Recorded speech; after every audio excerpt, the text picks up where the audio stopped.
Buongiorno a tutti e bentrovati sul canale di Alfred73 dedicato al fai da te. Oggi vedremo come effettuare la sostituzione o eventualmente riparazione di un rubinetto cucina difettoso.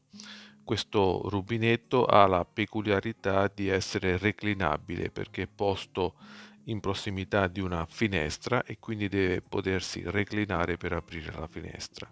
Questo suo pregio nel tempo diventa anche il suo maggior difetto, infatti il meccanismo di reclinazione perde di consistenza e il rubinetto inizia a ribaltarsi da solo. Vediamo se possiamo smontare questo rubinetto, eventualmente ripararlo o sostituirlo. Ma prima, se vi piacciono i miei video, non dimenticatevi di mettere like e iscrivervi al canale per supportarmi. Grazie. Procediamo con lo smontaggio di questo rubinetto, innanzitutto rimuovendo il cassone che sta sotto il lavello per un agevole accesso alla parte inferiore.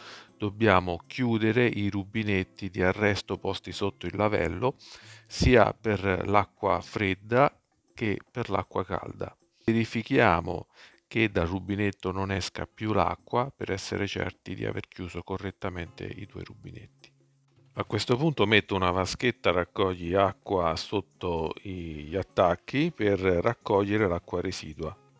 Per smontare i raccordi flessibili occorre una pinza da idraulico che sia la più piccola possibile e con la quale vado appunto a svitare il dado del raccordo flessibile dell'acqua fredda, cercando di usare un po' di attenzione per non rovinare il dado. Stessa cosa ovviamente anche per l'acqua calda. Svitati entrambi questi raccordi, posso iniziare a smontare il rubinetto tenendo presente che c'è un dado che blocca la mezzaluna d'acciaio sotto il lavello e che va svitato appunto per estrarre il rubinetto dalla sua sede. Questo dado ovviamente si trova in una posizione molto scomoda, posto proprio tra le due vaschette del lavello e quindi non è di facile accesso.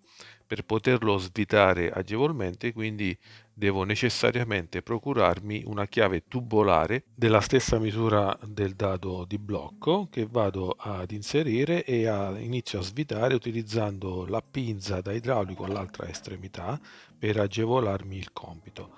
Fatto questo, andiamo a togliere il nostro dado che ha un suo verso di inserimento, mi raccomando, e anche a rimuovere la mezzaluna in acciaio che blocca il rubinetto oltre alla sua guarnizione.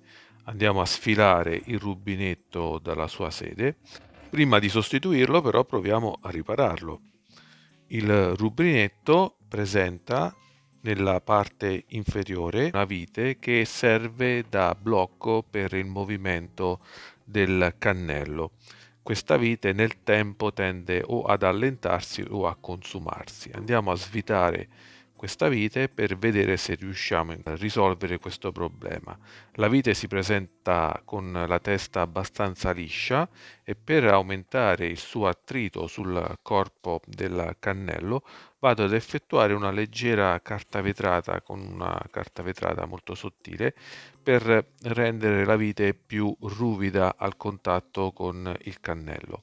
Una volta fatta questa operazione lo vado a reinserire all'interno del rubinetto avvitandolo fino in fondo e il movimento della cannula infatti adesso è corretto.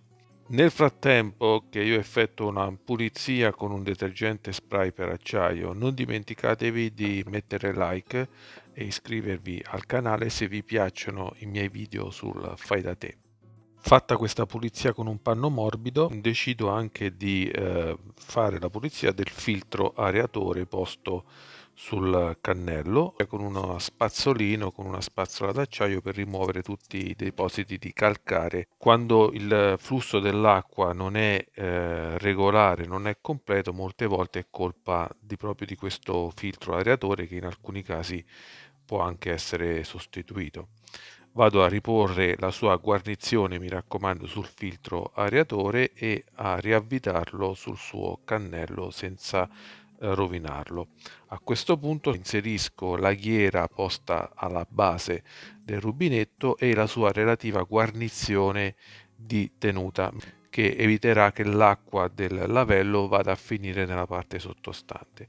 Andiamo ad effettuare il montaggio. Come vedete qui ho pulito un po' con lo stesso spray d'acciaio il lavello e quindi posso andare a reinserire nel suo foro il rubinetto facendo passare correttamente i tubi flessibili, i raccordi flessibili.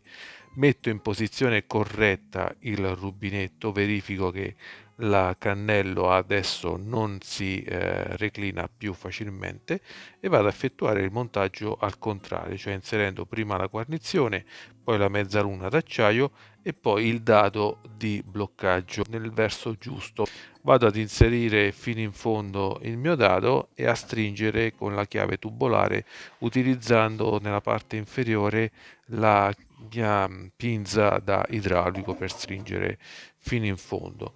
Una volta fatta questa operazione verifico che il rubinetto sia ben bloccato nella parte superiore del lavello e a questo punto posso andare ad effettuare il collegamento dei due raccordi flessibili utilizzando la pinza da idraulico oppure anche una chiave inglese se lo spazio me lo consente. Fatto questo vado a riaprire i rubinetti d'arresto e a provare il mio rubinetto appena riparato, soprattutto verificare la tenuta del cannello in una posizione obliqua che non si butti giù automaticamente come era all'inizio.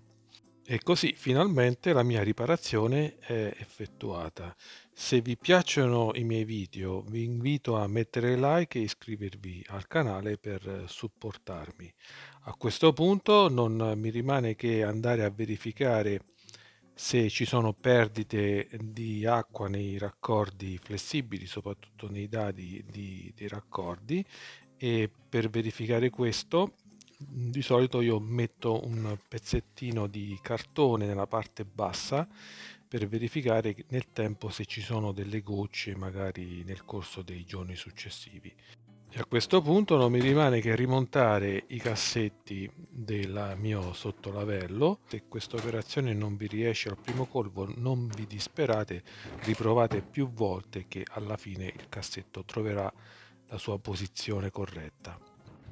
Bene amici, anche questa riparazione è andata. Io vi ringrazio della visione, spero che vi sia stato utile questo video. Vi invito come al solito a iscrivervi al canale e mettere like se gradite i miei video e vi do appuntamento alla prossima volta.